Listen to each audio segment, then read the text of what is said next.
Boa tarde, meninos. Professora Cananda aqui, agora para estar dando início ao capítulo 8, tá certo? Iremos falar sobre a questão do sistema digestório, sobre os seus processos, sobre as suas etapas. Iremos conhecer um pouquinho de algumas características voltadas ao sistema digestório, tá bem? Eu tenho certeza que em algum momento do dia de vocês, vocês sentem uma vontade muito grande de comer alguma coisa, porque nós somos seres heterótrofos. Basicamente, nós não temos a capacidade de produzir o nosso próprio alimento. E os alimentos que nós ingerimos, que vocês ingerem no dia a dia, eles possuem nutrientes que são necessários para as nossas células, para que elas possam realizar as suas funções. Mas, professora, mesmo que as células sejam microscópicas, o sistema digestório ele é muito importante, porque ele transforma tudo que nós comemos em pequenas moléculas de nutrientes por meio de um processo que é denominado, que é chamado de processo de digestão, tá certo? Os alimentos que nós ingerimos, eles são transformados no tubo digestório, como vocês podem estar vendo aqui na foto, numa mistura de substâncias heterogêneas. No caso, essa substância ela vai ser constituída por nutrientes inorgânicos, que nós podemos dar o exemplo de sais minerais e água, e por nutrientes orgânicos, como é a questão da proteína, dos lipídios e também tem os carboidratos.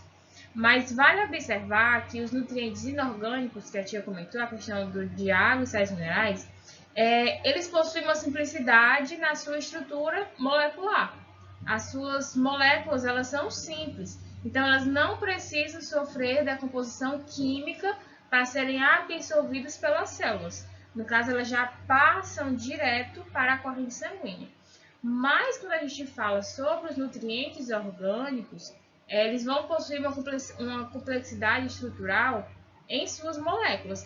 Então, no caso, eles vão precisar sofrer grandes transformações bioquímicas. Para quê, professora? Para que essas moléculas elas sejam divididas em micromoléculas, para que assim elas possam ser transportadas pelo sangue e conduzidas às células do organismo. Desse modo, é como se esses nutrientes eles fossem quebrados em partículas menores que são capazes de ser distribuídas às nossas células e absorvidas por elas. Mas, para que isso aconteça, nós contamos com a ação de substâncias chamadas de enzimas digestivas. Essas substâncias elas vão atuar de uma forma específica. Como assim, professora? Para cada tipo de nutriente, existe uma enzima apropriada. É como se ela fosse, como se ela se encaixasse como uma chave em uma fechadura, por exemplo. Cada tipo de nutriente vai ter uma enzima específica, tá certo? Bom, falando um pouquinho agora sobre a questão das etapas da digestão. A digestão dos alimentos, ela se inicia na boca, como vocês podem estar vendo aqui nessa figura, tá certo? Os dentes, pelo processo de mastigação, quando nós estamos mastigando aquele alimento, ele reduz o tamanho dos alimentos a pequenas porções. E nisso vai facilitar que eles se misturem à saliva, no caso. Depois deles terem sido mastigados e misturados à saliva, eles vão formar o bolo alimentar, que é essa parte verdinha que vocês estão vendo aqui. Professora, esse bolo alimentar ele vai ser conduzido com a ajuda da língua à faringe e daí ele chega ao esôfago. Todo esse processo vai ser conhecido como deglutição, tá certo? Falando um pouquinho dos elementos da boca, dos elementos que compõem a boca. A boca é uma cavidade oval que faz a ligação entre o tubo digestório e o exterior, a parte de fora do corpo. Na sua composição, nós podemos encontrar vários elementos, como vocês podem estar vendo aqui, a questão dos lábios, das bochechas, o palato duro ou palato mole, a língua, a região sublingual e ainda tem a questão das arcadas dentárias, mas a tia deixou para o próximo slide, tá certo? Mas, professora, os lábios, eles recobrem as arcadas dentárias, tanto a parte superior quanto a parte inferior. Já as bochechas, elas são paredes que elas delimitam lateralmente a boca e onde também pode ser localizado os chamados músculos bucinadores, que são os músculos das bochechas que vão auxiliar na mastigação. Professora, já o palato duro, ou conhecido também como céu da boca, ele recobre a boca e separa da cavidade nasal. Já o palato mole, ou conhecido também como véu palatino, ele vai ser móvel e flexível e vai recobrir alguns ossos, tá certo?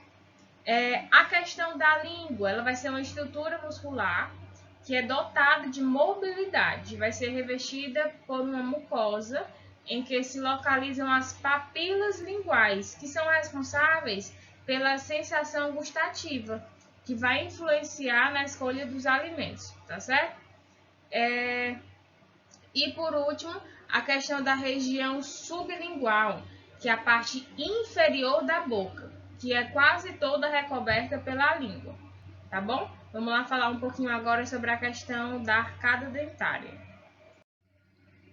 E falando, por último, sobre o último elemento da boca, as chamadas arcadas dentárias, que elas vão formar a região da boca em que contém os dentes.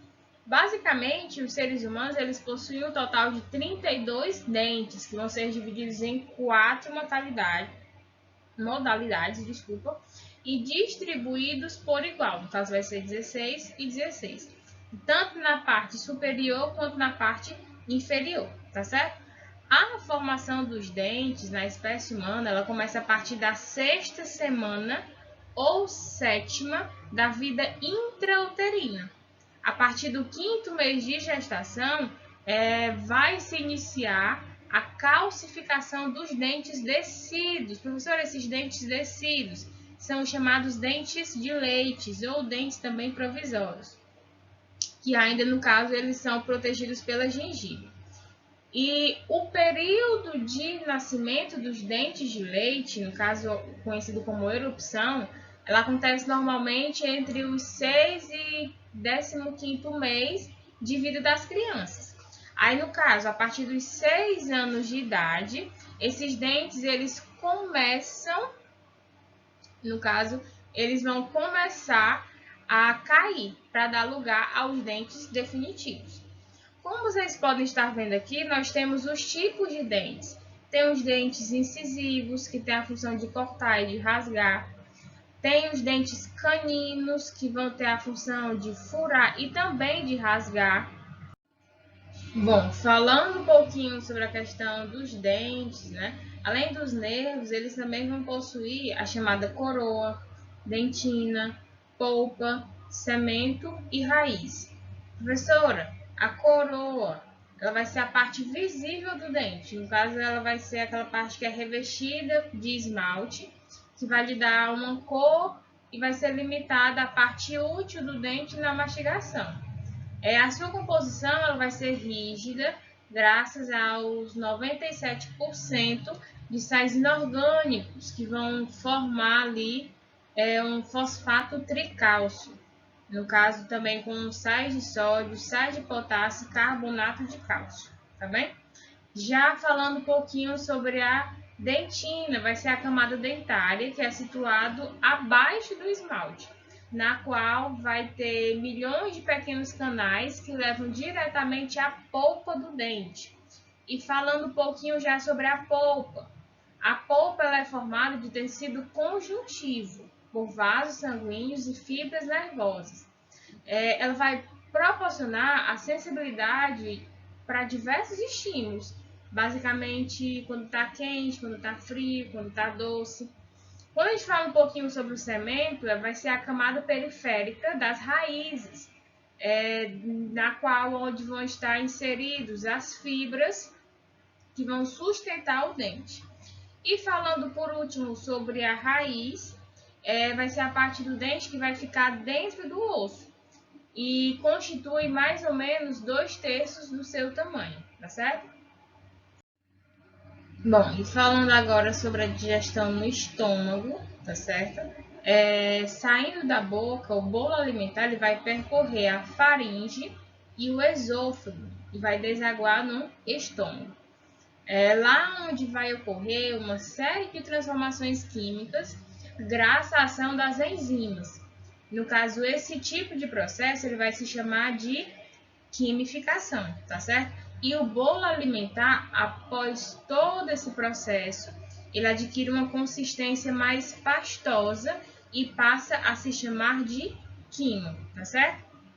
Basicamente, inicialmente, o hormônio gastrina ele vai estimular as células gástricas, elas estão existentes na superfície interna do estômago. Aí, no caso, essas células elas vão secretar o ácido clorídrico e enzimas a fim de favorecer a digestão. Aí, logo em seguida, o ácido clorídrico ele torna o meio ácido, o que vai permitir a transformação da enzima chamada de pepsinogênio na sua formação ativa, que é denominada de pepsina, que basicamente sua função vai ser de acelerar o processo de quebra, ou seja, o processo de digestão das moléculas de proteína, que foram as moléculas que foram ingeridas na alimentação. No caso, elas vão se tornar em estruturas menores, tá certo? E, basicamente, por último, vão ocorrer contrações involuntárias no estômago. No caso, o quimo, ele passa para o duodeno, que é a primeira seção do intestino delgado, através de uma válvula que separa o estômago do intestino delgado, que é chamada de piloro, tá certo?